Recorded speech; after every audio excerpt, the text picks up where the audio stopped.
Salutations, Jones Nation. Welcome back to the show. And today we are reviewing WIDOWS. But before we jump into that review, make sure you guys subscribe and hit the bell notification down below so you get notified when we drop our videos. Because you're going to be so dazzled by this review, you might forget. Exactly. You know, hey, boom. How you going to remember to subscribe at the end after you just got your mind blown about this movie? So, what do you think about this movie? I thought it was pretty good. It grabs your attention right off the bat. The first third of the movie is kind of intricate, and the way it flashes back and goes forward, back and forth to keep your interest and give you character development. But there is one part I didn't like. That opening sequence where Liam Neeson is macking right on Viola Davis's face in a close-up. I mean, he was going at her like a hungry man on a big donut. I mean, he looked hungry. Maybe that was his first French kiss. Who knows? Maybe he just gave it a whirl. Like, Neil Neeson, I know you're used to killing people and getting that back to daughters. Yeah. But can you French kiss? I'm telling you, what? No. The answer's no. Viola Davis should have gotten extra money for that. I have many skills, but that's not one of them. But kissing's not one of them. Kissing is not one. Okay, Liam. Yeah. Hey, sorry about that, babe. Stick to shooting people, buddy. But anyways, yeah, the movie was very complex, very, intertwined, connected, a lot of characters, a lot of moving parts. Mm-hmm. And it works, it's good, but the problem is the first whole act and part of the second act is you learning about all this stuff. And it's interesting, but sometimes, you'll be focusing so hard on trying to learn all this stuff, it can make you tired, or almost it's to the point where you focus so hard on something that you kind of lose interest for a bit.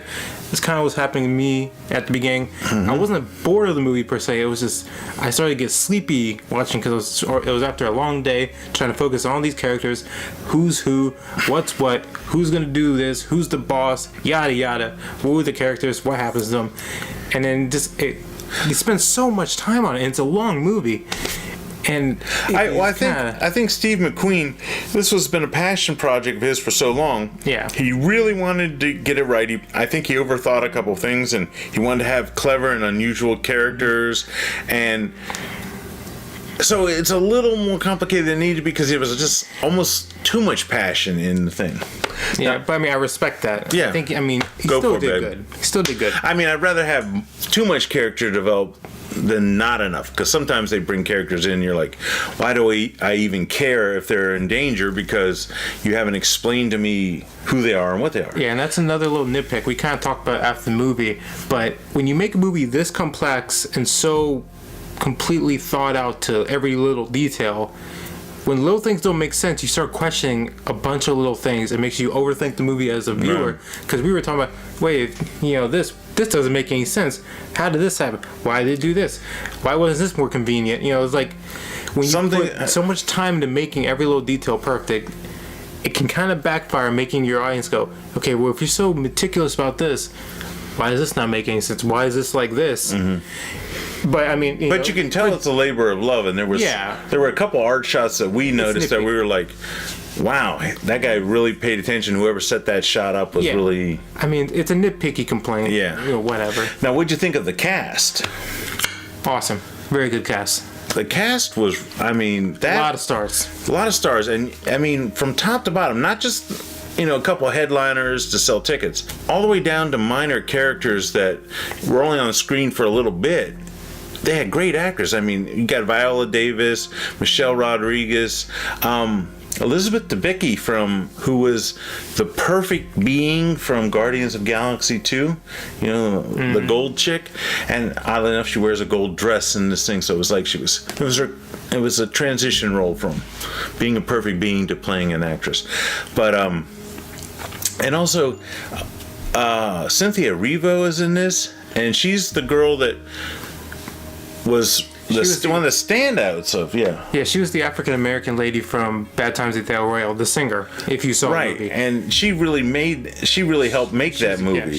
She carried it, and to see her again in a relatively small role but intense. The role gets bigger as the movie goes on. At first she's just a little role, and you're like, I recognize her but what's she doing right now? And then, that's part of the whole long building of the characters and story development. But yeah, she played a good part in this movie. She did a good job as well. But the highlight, and that was our boy Daniel Kaluuya, and holy crap, this dude knocks out of the part as the right-hand man to the villain. He could have almost just been the villain. Right. But he's almost too dark and creepy to run against the other man, so... You'll recognize him from Get Out. He was the character, the nice guy, the good boyfriend in Get Out. And, he seems nice and he's, plays scared and whatever, blah, blah, blah. In that movie, did a great job.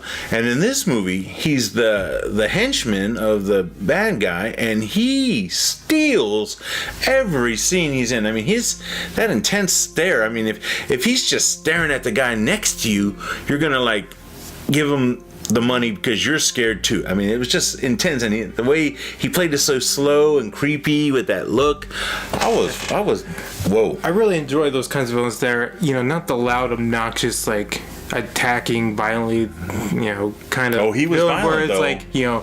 you gotta bark a lot to show you're a big dog. He was just very quiet. He'd take you seriously, be like, yeah, okay, talk to you, maybe mock you a little bit, but very subtly, yeah, okay, yeah, and just off you, just without a moment's notice, or he's just brutal, brutal. A couple of scenes where he's just, whoo. No, he really did a great job. Yeah, I think he stole the show. And the ending, the payoff. What'd you think of that? Mixed feelings on the payoff. The heist itself. This whole movie's building up to this heist, and this heist is about 10 minutes. And that's being generous. Maybe 10 minutes. Maybe probably closer to 5-8 minutes, somewhere in there. But and overall, the heist kind of seems simple with how they figure out some of the pieces for the heist is a convenient plot device put into the movie. Where it's oh yeah, I know this guy. He knows where that is. And it's okay, come on, that's how they figure out the hardest parts of it, and then the rest is just all right, nice and easy heist. What you expect, go in, get out. Yeah, so I mean, in the movie, the Liam Neeson character supposedly very meticulous, lays everything out, old school, writes every single thing of a heist out so that he doesn't have a problem, and then the big payoff, the crime that the whole movie is building up to, hinges on some amazing coincidences that could not have been predicted. I mean, clearly weren't in Liam Neeson's first idea, because he gets killed at the beginning of the movie. Spoiler alert. Yeah. And then the widows pull off the crime. Yeah. But yeah. It's fine. You're not writing home. You're not gonna say this is the greatest heist film ever. You're not even gonna say it's in your top 5 greatest heist films. But it gets the job done for the most part. I wish it could have been more. But it's cool to see this group pull off a better, more meticulous heist. But whatever. Pretty well done. You can feel Steve McQueen's passion coming through. Yeah. So, would you go see this movie? I would pay money to go see this movie. I would use a subscription-based thing to see this movie, but I don't think I would watch it again. And my reason for that is there was a point during this movie where I was wondering, how long is this movie? And I looked down at my watch, how long have I been here? And at any point, I don't care what movie it is, if you're at any point looking down at your watch saying, how long is this movie? How long have I been here? How much time do I got? Yeah, it takes it's kind of negative there, and it's just a long movie. It gets a little slow in the second act into maybe the third act, and it's a little over 2 hours long. No kidding about that. But it's good pash one, and I would definitely see it once in the theater. It's worth it. It's very well done. Pretty well done. I don't know if I need to see it again, but there were really some nice aspects to it. It's worth plunking down a few bucks and going out and see it. Yeah, you won't be bored. And, if you go, you're fully awake, got some food, I'm sure you'll enjoy yourself. Yeah. But, going tired, it's going to be kind of hard to keep up with. I know. I was a little tired going into it, but hey, whatever. Anyways... Yeah. Any final thoughts on it? Or are you good? No, I'm good. They're great. There's some great acting in it. Definitely the passion came through, and some nice art shots. Could have been a little better, but I would. Like I said, it's good. I would go see it. Go see it once. Yeah. Yeah. And if you guys like this review, Drop a like if you dislike the review. Drop a dislike. Let us know why in the comments, and let's have a discussion. You plan on seeing this movie? Have you seen the movie? Don't care to see the movie? Let us know in the comments. We'll meet you down there. Yeah, let us know your thoughts. This is a community, and we want to interact with you. So follow us on the Jones Boys Review on Instagram and Twitter. When you see our tweet, retweet it. Add your comment. Say, yeah, I agree with that. No, I didn't agree with that. We'll see it. Tell your friends to go out, to look at our reviews. Come on, let's have some fun with this. Yeah, we'll see it. We'll get back to you. We'll talk to you about it. We have no problem talking about movies here. Love movies. Yeah. And as a final reminder, don't forget to subscribe. And don't forget to hit the bell notification because we drop reviews Boom, boom, at boom. least once a week for the movies coming out. We want you guys to keep up and know when it's going down. And we'll usually post a warning in advance on our social medias when the reviews drop. So, Alrighty. follow those as well. And until the next one, adios, nation. Peace.